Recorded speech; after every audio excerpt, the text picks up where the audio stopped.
So हे guys, एक tip तुम्हाला द्यावीशी वाटली.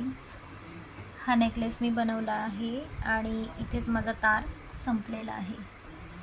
सो आता काय करायचं, आपण जेवढा मापाला तार घेतला होता तेवढा तर त्याला अपुरा पडलेला आहे.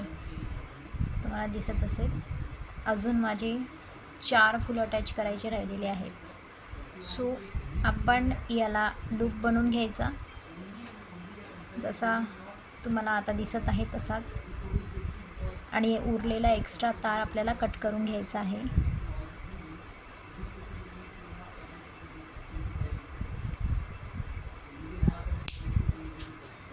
एक्स्ट्रा तार मी कट करून दिला आणि याचं जे टोक आहे ते आपल्याला आतमधल्या साईडला प्रॉपर असं दाबून घ्यायचं आहे. सेम असाच एक तार आपण घेणार आहोत. नेक्स्ट तार याला कसा अटॅच करायचा हेच मी तुम्हाला सांगणार आहे. अजून मला त्याला 4 फुलं अटॅच करायची आहे. 2 एक्स्ट्रा फ्लावर्स मला बनवायचे आहेत. सो तुम्हाला दिसत असेल, इथे मी सेम असाच एक लूप बनवून घेतलेला आहे. थोडा मोठा लूप बनवूया आपण. सेम ह्याच्या मापाचा लूप आपल्याला बनवायचा आहे आणि तो सेम त्या लूपवरती ओव्हरलॅप करायचा आहे. सो कधी पण तुमचा नेकलेस करताना तार कमी पडला आहे तर घाबरून जायचं कारण नाही, किंवा पूर्ण नेकलेस बांधलेले फुलं उकलायचं पण काहीही काम नाही. आपण त्याला एक्स्ट्रा तार जॉईन करणार आहोत. अशा प्रकारे व्हिडिओमध्ये तुम्हाला दिसतच असेल, अशा प्रकारे संपूर्ण तार पहिले हा आपल्याला घट्ट तारेने पॅक करायचा आहे. जो बेस तार आपण बनवलेला आहे तो, हा तार एकदाचा पक्का झाला आपला,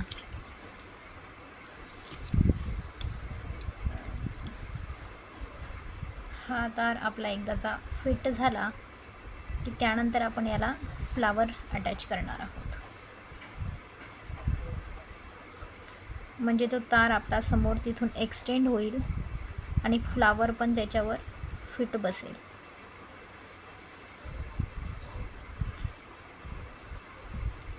हा तार आपल्याला खूप छान पद्धतीने टाईट अटॅच करायचा आहे. त्याला जितके वेढे बसता येईल तितके वेढे तुम्हाला त्याला अटॅच करून घ्यायचे आहे.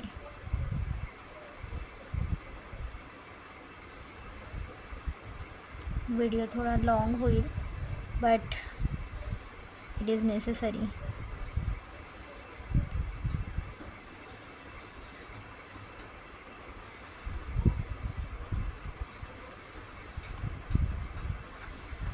मी याला खूप छान पद्धतीने टाईट असं पॅक करून घेतलं आहे.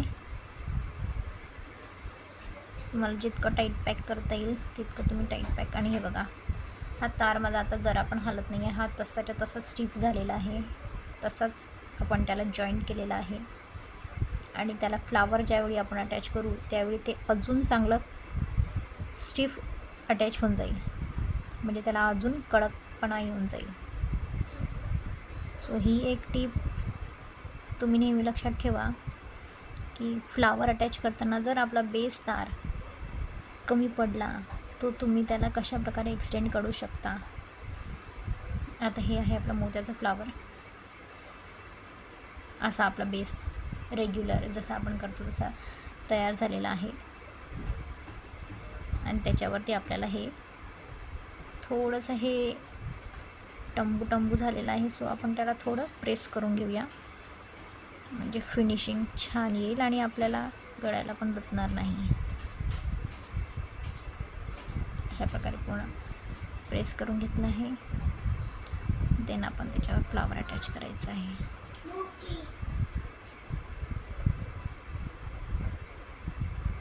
आणि अशा प्रकारे आपल्याला त्याच्यावरती फ्लावर हे टाईटली अटॅच करायचं आहे.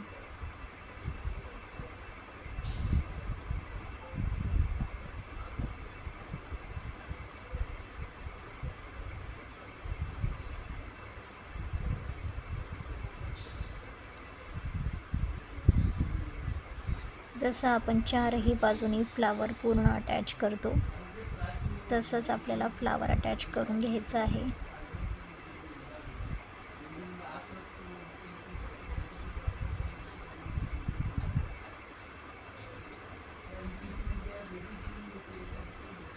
आणि बघा किती सुंदर हे फ्लावर अटॅच झालेलं आहे. हे बिलकुल वाटत नाही आहे आपण इथे एक्सटेंड केलेलं आहे, एक्स्ट्रा तार लावलेली आहे. हे काहीच हलत नाही आहे. हलणार तर पूर्ण तार हलणार, असं नाही की एवढा जिथनं जॉईन केला आहे तेवढाच हलतो आहे. हा पूर्ण तार हलतो आहे, बघितले तुम्ही.